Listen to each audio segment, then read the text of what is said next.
Example number 4 में है Mayank made a bird bath for his garden in the shape of a cylinder with a hemispherical depression at one end. The height of the cylinder is 1.45 meter and its radius is 30 centimeter. Find the total surface area of the bird bath in the shape of a cylinder with a hemispherical depression at one end. The height of the cylinder is 1.45 meter and its radius is 30 centimeter. Find the total surface area of the bird bath. Take pi is equal to 22/7. देखिए जी, example number 4 है यहाँ पर page number 244 पर।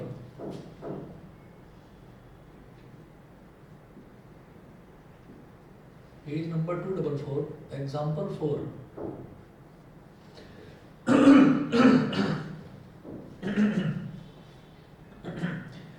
Mayank made a bird bath for his garden in the shape of a cylinder. उसने क्या करा, मयंक ने ना एक बर्ड बाथ बनाया। बर्ड बाथ का मतलब ये है कि उसमें थोड़ा पानी भरा रहता है, पक्षी चिड़िया वगैरह वो सब आकर उसमें नहा सकते हैं। तो उसने ऐसा बनाया,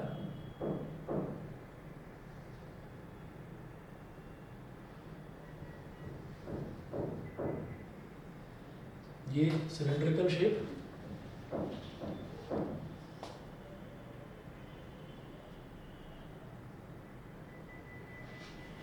और इन्होंने जो फिगर दिखाई है, फिगर में इन्होंने उसके लेग्स भी बना दिए ऐसे।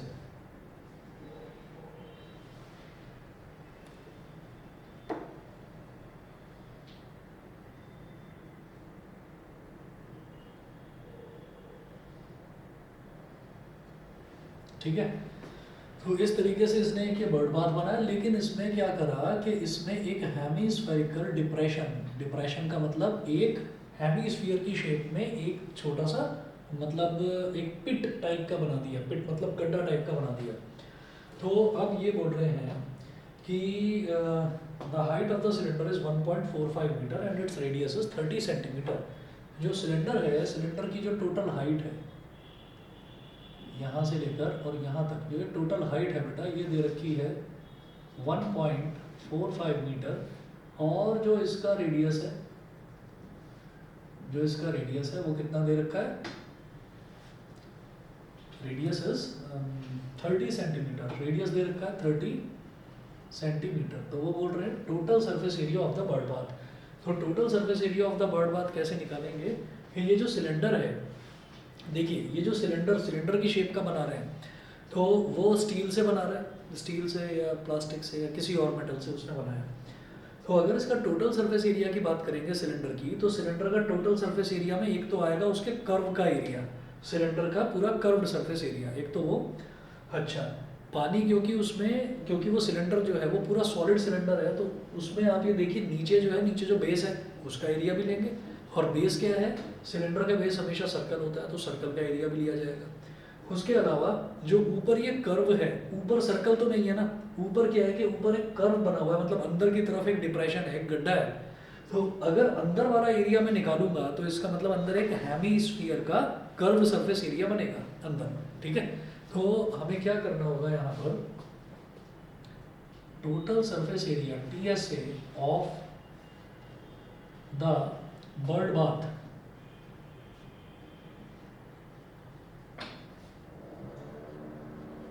TSA of the bird bath का जो टोटल सरफेस एरिया है वो क्या हो जाएगा? Curved surface area of cylinder plus area of base of cylinder, curved surface area of cylinder plus area of base of cylinder plus curved surface area of hemisphere plus curved surface area of hemisphere का जो अंदर वाला curved surface area है वो। तो curved surface area of cylinder जैसे 1.45 metre है, तो मैं इसको कन्वर्ट कर सकता हूँ सेंटीमीटर में। कैसे? 1.45 इंटू 100। 1 मीटर में कितने सेंटीमीटर होते हैं? 100 सेंटीमीटर। तो पॉइंट गया नीचे आ गया 100, तो 2 जीरो से 2 जीरो कट गए, तो बेटा ये आ गया 145 सेंटीमीटर। इसका हाइट। तो सिलेंडर का कर्व सरफेस एरिया क्या होता है 2 पाई आर एच, ठीक है, plus area of base of cylinder, तो बेस में क्या होता है एक सर्कल, तो ये हो गया पाई आर स्क्वायर। और C S of hemisphere, hemisphere का कर्व सरफेस एरिया क्या होता है 2 pi r square, 2 pi r square. तो देखिए 2 पाई आर स्क्वायर, क्योंकि रेडियस जो स्फीयर का है वही आपका सिलेंडर का भी रेडियस है, तो इसका मतलब ये वाला आर और ये वाला आर सेम है। तो 2 pi r square plus pi r square अगर हम करेंगे तो 3 पाई आर स्क्वायर बन जाएगा, ठीक है। तो बेटा ये हो गया 2 pi r h plus 3 pi r square, ठीक है। इसके बाद देखिएगा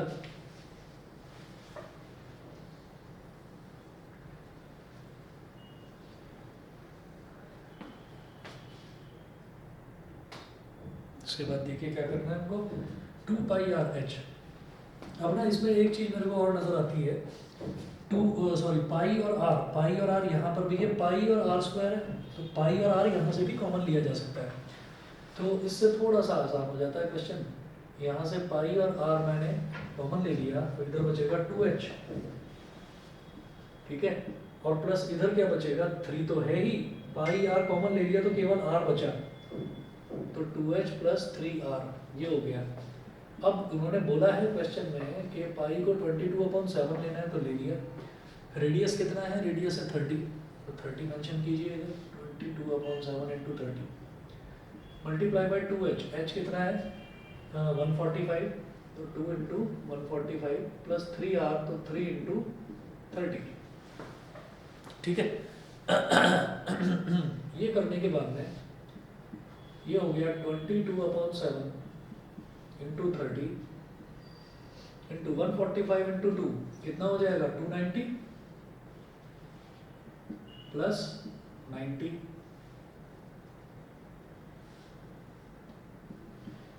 तो 22/7 इंटू 30 इंटू 290, तो ये कितना हो गया 380 हो गया। अब ये किसी भी तरीके से डिवाइड नहीं हो रहा है, ठीक है, ये किसी भी तरीके से डिवाइड नहीं हो रहा है इसमें।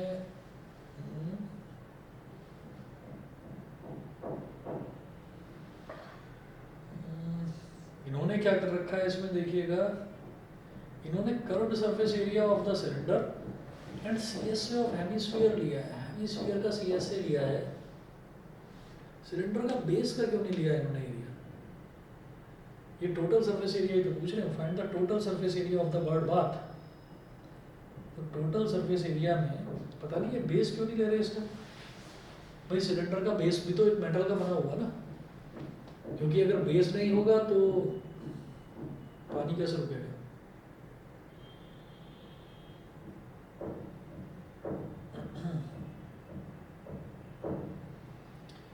देखिए जी एज पर देम यहाँ पर पानी इसमें तो इकट्ठा करना नहीं है, पानी इकट्ठा तो इसमें करना है, तो शायद इन्होंने बेस जो है वो कुछ बनाया ही ना हो, हॉलो बनाया हो। तो इनका ये कहना है कि आपको area of base of cylinder नहीं लेना है, ठीक है। हालांकि मेरे हिसाब से अगर वो एक बर्ड बाथ बना रहा है, तो उसको नीचे यहाँ पर बेस भी देना पड़ेगा, क्योंकि ये जो इसके लेग्स बना रखे हैं, इन्होंने जो फिगर में लेग्स बना रखे हैं, वो लेग्स कहीं ना कहीं तो फिक्स होंगे ना, तो वो उसके कर्व्ड सरफेस पर तो फिक्स होंगे नहीं, उसको प्रॉपर बॉटम चाहिए एक, तो वो बॉटम मेरे हिसाब से बनना चाहिए। कभी कभी क्या होता है कि ये जो क्वेश्चंस होते हैं आपके एनसीईआरटी के, कभी कभी सेम क्वेश्चंस एग्जाम में पूछ लिए जाते हैं। अगर मान लीजिए सेम क्वेश्चन एग्जाम में पूछ लिया जाता है, तो जो आंसर की बनती है वो आंसर की एनसीईआरटी के हिसाब से ही बनती है, तो टीचर उस आंसर की को देख कर ही आपको मार्क्स देगा। तो आप ये area of the base of cylinder हटा देना, हालांकि जो इन्होंने ये कर रखा है ये गलत है, इनके हिसाब से इन्होंने नीचे बॉटम का एरिया लिया ही नहीं। मेरी बात सबको समझ में आ गई? ठीक है, तो area of base of cylinder हटा दीजिए just for matching the answer, बाकी और कोई बात नहीं है। हमने पाई आर स्क्वायर हटा दिया, तो यहाँ पर बचेगा 2 पाई आर स्क्वायर, और फिर यहाँ पर बचेगा 2r, तो ये हो गया 60, और 60 करने से यहाँ पर बन गया 350 बन गया, तो 7 5 जा 35, ठीक है, 7 5 से 35। अब ये आराम से मल्टीप्लाई हो जाएगा, तो 22 मल्टीप्लाइड बाई 5 3 सा 15 और उसके आगे 2 0, 1500, 15 2 सा 30, 15 2 सा 30 और 3 33, तो डबल 30 और लास्ट में 2 0 और लगा दो, 33,000 सेंटीमीटर स्क्वायर। ये हो गया। अभी अगर वैल्यू थोड़ी ज़्यादा बड़ी लग रही है, वैसे ठीक है, अगर वैल्यू थोड़ी ज़्यादा बड़ी लग रही है, इसको मान लो मीटर स्क्वायर में कन्वर्ट करना है। अगर सिर्फ सेंटीमीटर को मीटर में कन्वर्ट करते तो एक बार हमको 100 से डिवाइड करना पड़ता। सेंटीमीटर स्क्वायर को कर रहे हैं मीटर में कन्वर्ट, तो 100 से 2 बार डिवाइड करिए, मतलब डिनोमिनेटर में 100 इंटू 100, ठीक है, क्योंकि सेंटीमीटर स्क्वायर है।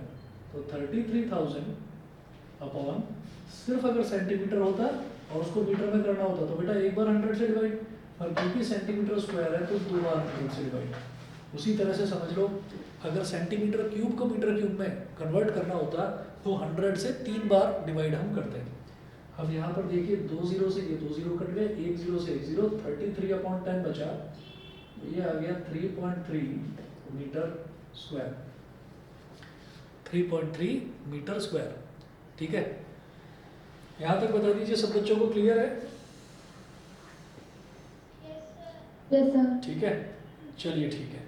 अब एक्सरसाइज 13.1 जो है, 13.1 में आप देखिएगा कि अगर मैं इसमें क्वेश्चन नंबर 1 देखता हूँ, तो क्वेश्चन नंबर 1 में है 2 cubes each of volume 64 centimetre cube are joined end to end, find the surface area of the resulting cuboid.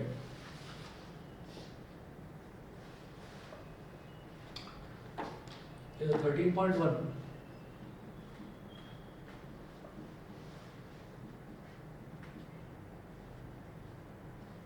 Question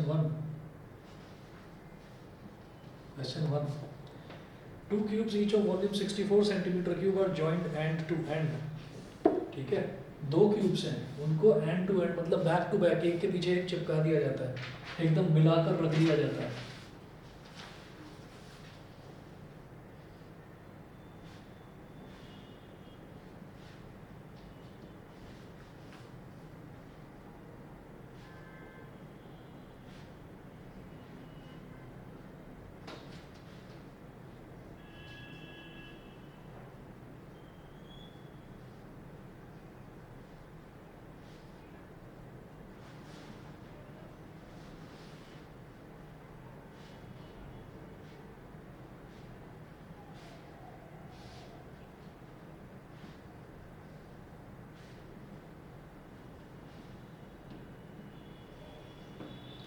ठीक है, तो 2 क्यूब हैं जिनको मिला मिलाकर रख दिया गया, और उन्होंने बोला 2 cubes each of volume 64 centimetre cube are joined end to and.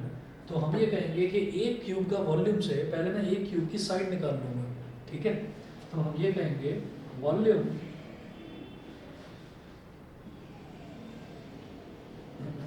Of cube is equal to 64 centimetre cube, volume of cube is equal to 64 centimetre cube.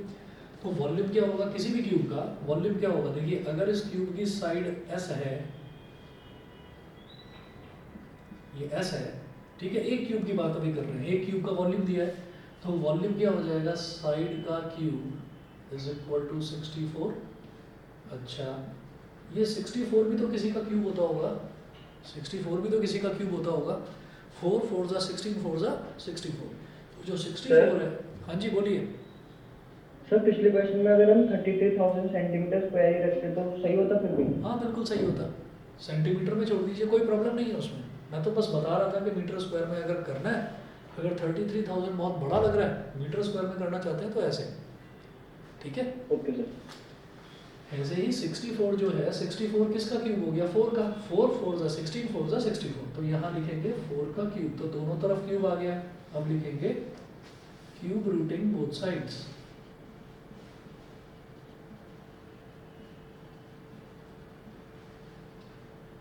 Cube routing both sides. तो जब s क्यूब का cube root लेंगे तो s बच जाएगा, 4 cube का cube root लेंगे तो 4 बच जाएगा, तो s is equal to 4 centimetre.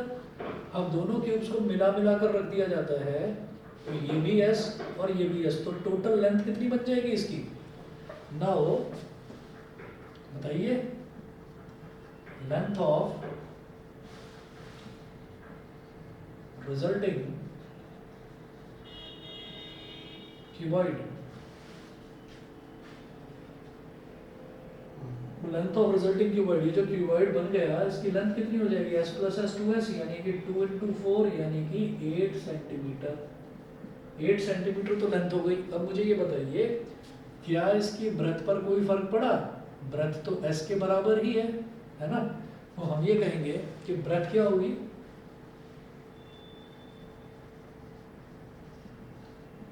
Breath is equal to s is equal to 4 centimetre, तो ब्रेथ 4 सेंटीमीटर होगी।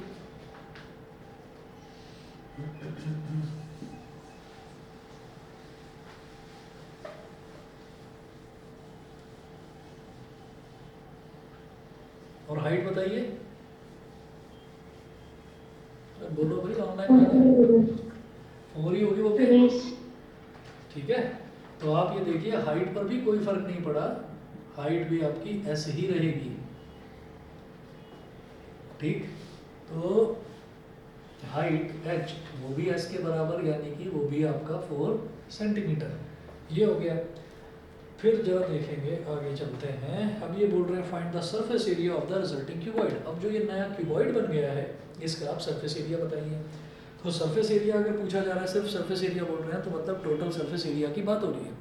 तो टोटल सरफेस एरिया क्या हो जाएगा, 2 into L B plus B H plus H L. तो आप कहेंगे therefore surface area of resulting cuboid is equal to 2 into LB plus BH plus HL।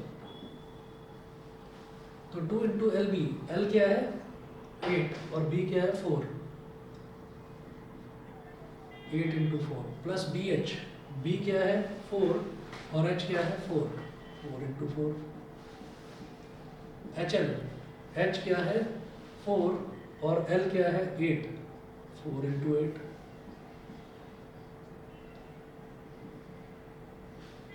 तो 8 4 जा 32 प्लस 4 4 जा 16 प्लस 4 8 जा 32। तो 2 इंटू 32 प्लस 32 कितना हो गया 64, 64 प्लस 16 कितना हो गया 80, एंड 2 इंटू 80 कितना हो जाएगा 160 सेंटीमीटर स्क्वायर। बताइए जी, clear? Surface area of the resulting cuboid कितना हो गया, ये हो गया हमारे पास 160 सेंटीमीटर स्क्वायर। क्लियर है? चलो जी, इसके बाद क्वेश्चन नंबर 2 देखिएगा। A vessel is in the form of a hollow hemisphere mounted by a hollow cylinder, mounted by a hollow cylinder. एक हॉलो हेमिस्फीयर है, हॉलो हेमिस्फीयर के ऊपर एक सिलेंडर है, mounted by a hollow cylinder. Mounted on होता तो वह hemisphere cylinder के ऊपर होता, मतलब फिगर इस तरह की है।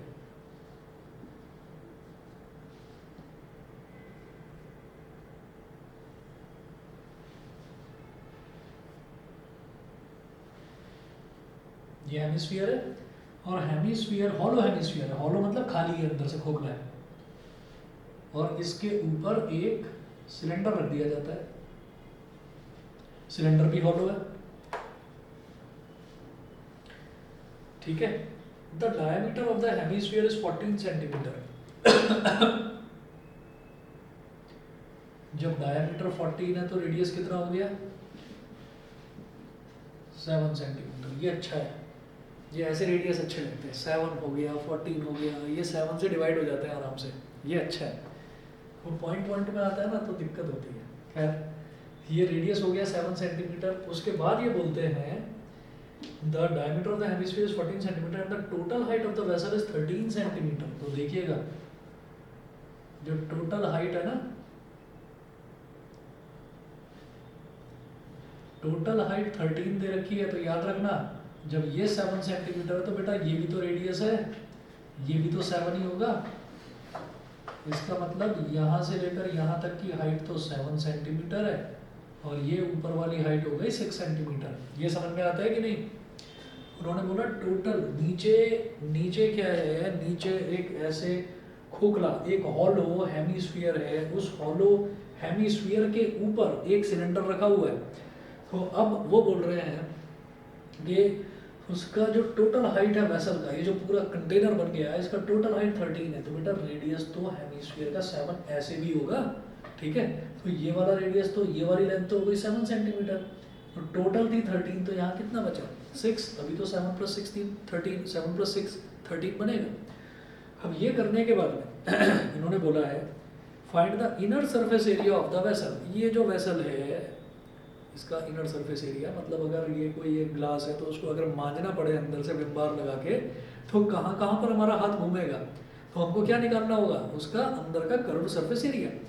तो ये जो नीचे क्या है आपका हेमीस्फीयर, हेमीस्फीयर का curved surface area plus cylinder का कर्व्ड सरफेस एरिया। बताइए जी, समझ में आ गया? ऑनलाइन वाले बताएं। Yes, sir. Yes sir. ठीक है, चलिए। आदित्य क्लियर है? आदित्य आवाज आ रही है मेरी?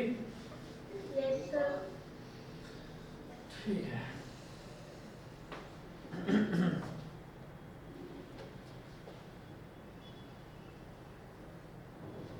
तो ये पूछ रहे हैं find the inner surface area of the vessel.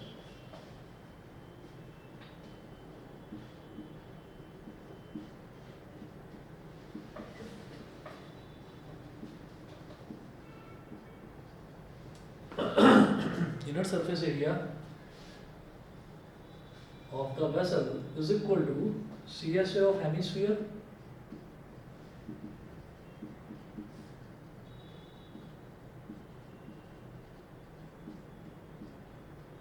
CSA of hemisphere plus CSA of cylinder।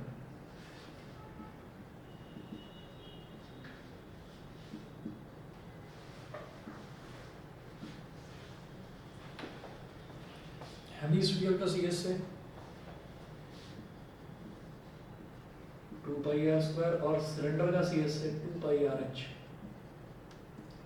ठीक है, 2πr ले लो कॉमन, इधर बचा r और इधर बचा h, r+h।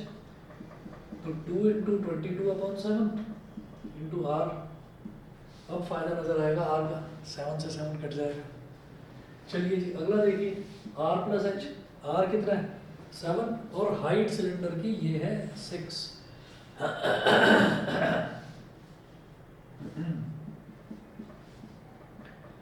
7 से 7 कट गया, 2 × 22 कितना हो गया 44 × 7 + 6 13। 13 से मल्टीप्लाई करिए, 13 4 = 52, 5 कैरी, 13 4 = 52 और 5 57, 572 सेंटीमीटर स्क्वायर। पीछे एक बार आंसर भी चेक करते चलिए, ठीक है कि नहीं।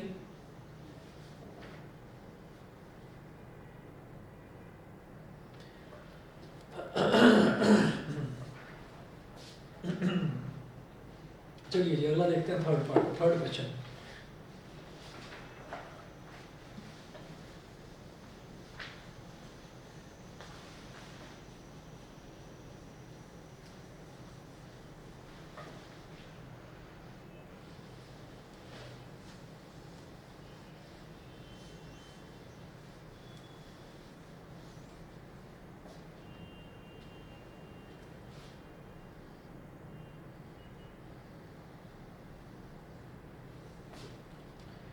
Question 3 है, a toy is in the form of a cone of radius 3.5 centimeter mounted on a hemisphere. A toy is in the form of a cone of radius 3.5 centimeter। एक कोन है जिसका रेडियस है 3.5 centimetre and it is mounted on a hemisphere. उसको hemisphere के ऊपर mount कर दिया जाता है, ठीक है, रख दिया जाता है। तो क्वेश्चन 3 देखिएगा, बिल्कुल इसी के जैसा है कि नीचे हेमिस्फीयर है जिसके ऊपर सिलेंडर रखा है। अब इसमें क्या है कि cone is mounted on a hemisphere. तो हेमिस्फीयर बना लिया यहाँ पर, hemisphere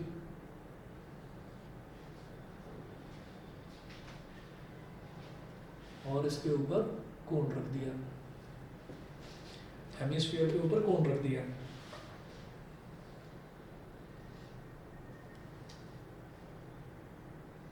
cone of radius 3.5 centimetre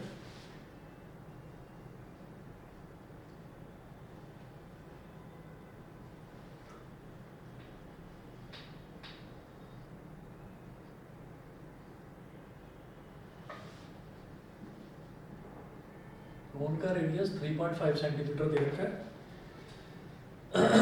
mounted on a hemisphere of same radius, ठीक है, हेमिस्फीयर का रेडियस भी यही है 3.5 सेंटीमीटर।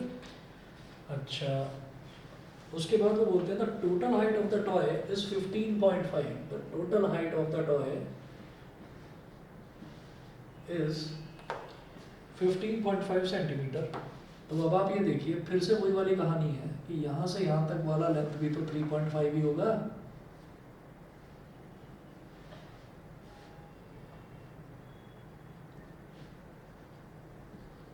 ये भी तो 3.5 होगा, तो यहाँ से टोटल कितना बताया 15.5, तो ये कितना बचेगा 12 सेंटीमीटर। तो ये इसका h हो गया, ये r हो गया। अब मुझे इसका, इन्होंने बोला है find the total surface area of the toy, मुझे इस टॉय का टोटल सरफेस एरिया निकालना है। तो टॉय का टोटल सरफेस एरिया निकालने के लिए एक तो मुझे कोन का बाहर का कर्व सरफेस एरिया चाहिए, और ये जो हेमिस्फीयर है, हेमिस्फीयर का कर्व सरफेस एरिया चाहिए, तो ये मुझे चाहिए। तो अब आप ये देखिए, कोन का एरिया निकालने के लिए मुझे हमें स्लैंट हाइट की ज़रूरत पड़ेगी, ठीक है। तो हम ये कहेंगे slant height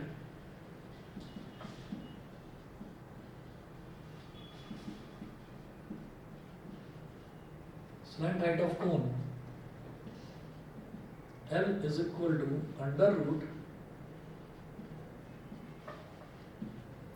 equal to under root r square plus h square। L is equal to under root r कितना है 3.5, तो 3.5 का स्क्वायर प्लस h कितना है 12, तो 12 का स्क्वायर।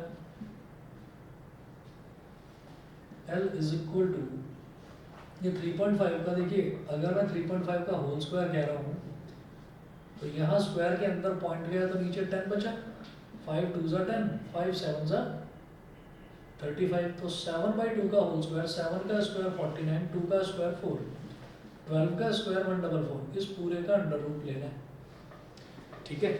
अब देखिएगा, जब अंडर रूट लेंगे तो 4 × 144 करेंगे, एलसीएम लीजिए पहले स्क्वायर रूट के अंदर, 49 प्लस 4 4 ज़ा 16, 4 4 ज़ा 16 और 1 17, 1 कैरी, 4 1 ज़ा 4 और 1 5 अपॉन 4। 49 प्लस 576 अगर हम करते हैं तो बेटा ये हो जाएगा 625 अपॉन 4, और जब स्क्वायर रूट लेंगे तो 625 का स्क्वायर रूट होता है 25 और 4 का होता है 2। तो हमारी जो स्लैंट हाइट है, स्लैंट हाइट आ गई 25/2 सेंटीमीटर, ठीक है। स्लैंट हाइट आते ही अब हमारा काम आसान हो गया। अब तो हमें कोन का कर्व सरफेस एरिया निकालना है और हेमिस्फीयर का कर्व सरफेस एरिया निकालना है, और दोनों को ऐड कर देना है।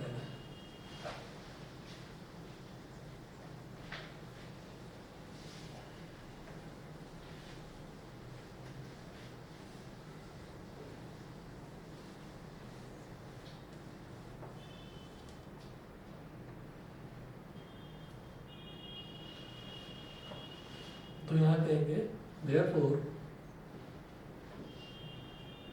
total surface area of toy is equal to CSA of hemisphere plus CSA of cone। CSA of hemisphere, hemisphere का कर्व सरफेस एरिया होता है 2 पाई r स्क्वायर, और कोन का कर्व सरफेस एरिया होता है पाई r l, ठीक है। रेडियस तो दोनों का सेम है ना, तो पाई और r कॉमन ले लो, पाई r कॉमन ले लिया तो ब्रैकेट में क्या बचेगा 2r प्लस l, तो पाई है 22/7 और रेडियस r कितना है 3.5 इंटू 2r, ब्रैकेट में 2 × 3.5 प्लस l कितना है 25/2,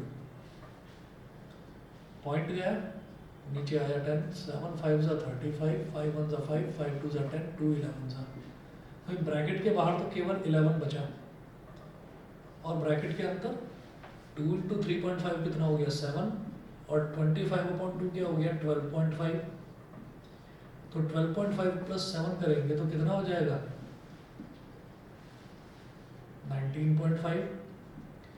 तो 11 5 ज़ा 55, 5 कैरी आ गया, 11 9 ज़ा 99, 11 5 ज़ा 55, 5 कैरी आ गया, और 11 9 ज़ा 99 और 5 कितना हो गया 104, 10 कैरी, 11 1 ज़ा 11 और 10 21, 214.5 सेंटीमीटर स्क्वायर। देखिए एक बार क्वेश्चन 3 का आंसर देखिए पीछे 13.1 क्वेश्चन 3।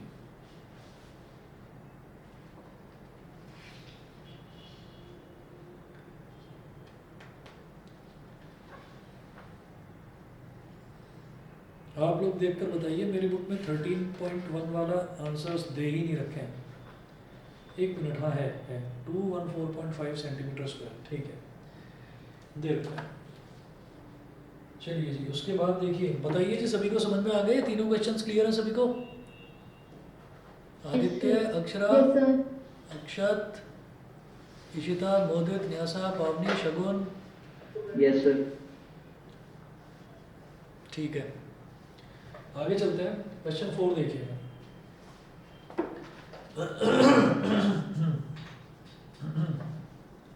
चलिए आप लोग पढ़िए इस क्वेश्चन को, मैं बस 1 मिनट में आ रहा हूँ, 1 मिनट का टाइम दीजिए, आ रहा हूँ मैं।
चलिए जी, क्वेश्चन नंबर 4 देखिएगा। A cubical block of side 7 centimetre, a cubical block of side 7 centimeter is surmounted by a hemisphere. What is the greatest diameter the sphere can have? What is the greatest diameter the sphere can have? देखिए ऐसा होता है कि एक कोई cubical block है, तो मैंने ना एक क्यूबिकल ब्लॉक बना दिया यहाँ पर,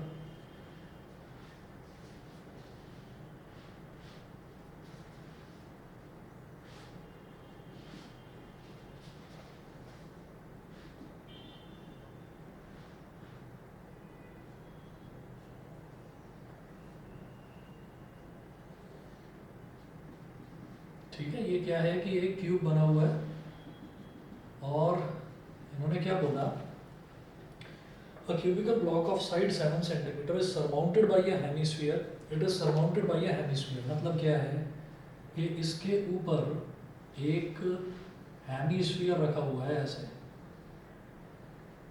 हेमिस्फीयर है, इसके ऊपर एक हेमिस्फीयर रखा हुआ है। तो वो बोल रहे हैं कि what is the greatest diameter the hemisphere can have, find the surface area of the solid. एक तो पूछ रहे what is the greatest diameter the hemisphere can have, इस हेमिस्फीयर का ग्रेटेस्ट डायमीटर क्या होगा। ग्रेटेस्ट डायमीटर देखो ऐसा होता है कि ये हमारा फिगर है जो दे रखा है और इन्होंने क्या बोला, a cubical block of side 7 centimetre. तो मतलब ये जो साइड है ये दे रखी है 7 सेंटीमीटर, ये भी 7 है, ये भी 7 है, और जो इसकी हाइट है हाइट भी 7, तो सब कुछ 7 ही 7 है इसमें, तो क्योंकि क्यूब है। अब वो डायमीटर पूछ रहे हैं इसका, तो मैं ना ताकि ये फिगर थोड़ा और ढंग से क्लियर हो जाए तो मैं इसका टॉप व्यू बनाकर दिखाऊंगा आपको। टॉप व्यू का मतलब क्या है कि ऊपर से अगर देखेंगे तो ये कैसा दिखाई देगा, देखिएगा।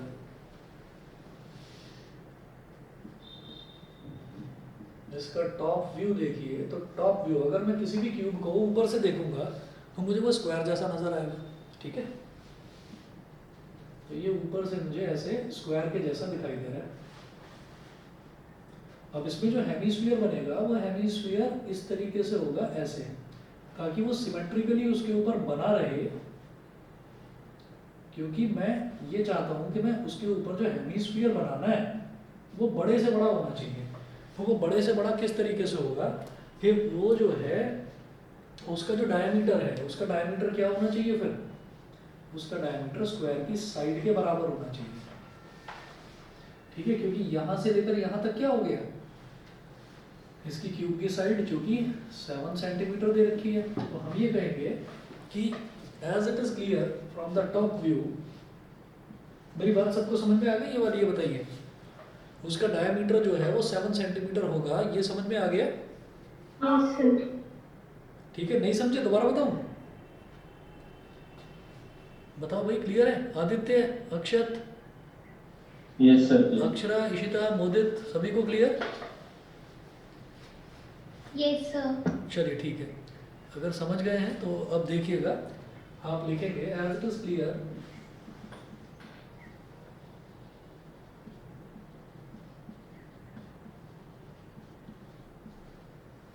as it is clear from the top view of this solid, as it is clear from the top view of this solid that the greatest possible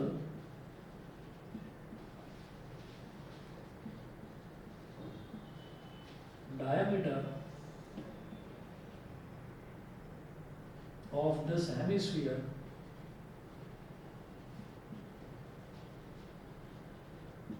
is 7 centimeter. So radius r is equal to 7/2 centimeter. तो radius कितना हो गया इसका? 7/2, आधा हो गया। तो एक तो ये चीज पूछ रहे थे, तो ये चलिए हमने बता दिया कि ये तो इसका डायमीटर तो 7 सेंटीमीटर हो गया।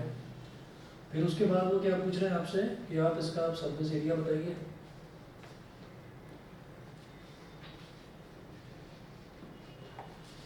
इन्होंने पूछा है find the surface area of the solid. तो surface area of the solid जरा ध्यान से समझना। सरफेस एरिया कैसे निकाला जाएगा? देखो, जो कोई भी क्यूब होता है तो क्यूब की कितने फेसेस कितने होते हैं? क्यूब के फेसेस कितने होते हैं?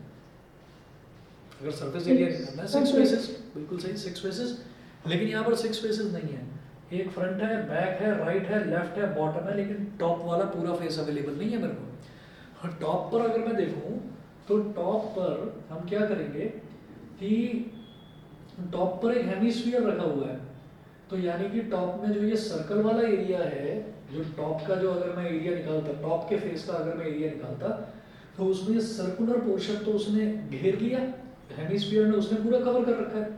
तो जब उसने पूरा कवर कर रखा है तो आप क्या करेंगे, आपको इतना एरिया ओपन में आपको इतना एरिया मिलेगा, ये वाला टॉप पर आपको इतना एरिया खुला हुआ मिलेगा जो आपको दिखाई देगा। ठीक है, तो आपको क्या करना होगा, आपको 5 फेसेस का एरिया निकालना होगा। ठीक है, और ऊपर वाला जो फेस है, ऊपर वाले फेस के एरिया में से आपको ये सर्कल का एरिया सब्ट्रैक्ट करना होगा। ठीक है, तो आप क्या करें, आप एक काम करो, आप पूरा का पूरा 6 इंटू साइड का स्क्वायर है ना, तो आप पूरे के पूरे 6 फेसेस का एरिया निकाल लीजिए। तो टोटल सरफेस एरिया आ जाएगा आपका क्यूब का। उसमें से ये जो टॉप पे सर्कल है उसमें से आप इस सर्कल के एरिया को सब्ट्रैक्ट कर दो, और फिर उसमें ऐड क्या करेंगे, जो उसका कर्व सरफेस एरिया, क्योंकि हेमिस्फीयर तो बाहर को उभरा हुआ तो दिखाई दे रहा है ना, ये उभरा हुआ दिखाई दे रहा है, तो इस उभरे हुए हेमिस्फीयर का कर्व सरफेस एरिया करेंगे, और total surface area of the cube में से आप इसके बेस का एरिया सब्ट्रैक्ट कर दोगे, क्योंकि बेस को हेमिस्फीयर ने कवर कर दिया। बताइए जी, समझ गए कि नहीं? Yes, sir. समझ गए? किसी को ना समझ में आया हो प्लीज दोबारा पूछना। हम इसमें कहेंगे कि total surface area of this solid, total surface area of this solid is equal to TSA of cube minus area of base of hemisphere minus area of base of hemisphere और plus CSA of hemisphere।